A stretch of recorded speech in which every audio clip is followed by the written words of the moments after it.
One of the most promising initiatives that has come out of the UN Climate Convention is something called REDD, Reduced Emissions from Deforestation and Forest Degradation.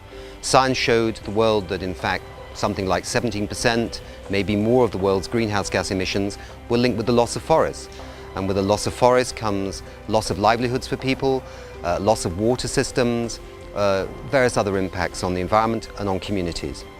So with funding from governments like Norway, the United Nations Reduced Emissions from Deforestation and Forest Degradation, UN REDD or UN REDD+, the plus is also planting trees, is there to try and find means and ways of actually conserving forests, as it were, intact, but also gives the local people, indigenous people, also access to their forests.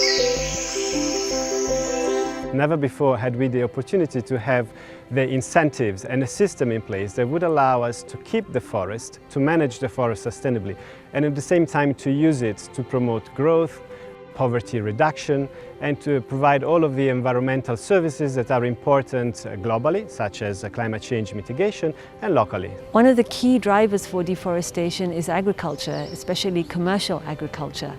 REDD also provides the opportunity to look at things in an integrated way, to understand how to bring in issues that relate to food security, issues within the mining sector, infrastructure, land use, and integrated land planning can be done in a more effective way to allow for these sustainable alternatives to be identified. REDD, Reduced Emissions from Deforestation and Forest Degradation, is now up to more than 40 countries involved at various levels. The Democratic Republic of Congo is advancing, so is Indonesia, Ecuador in Latin America, and there are many other donor countries coming on board.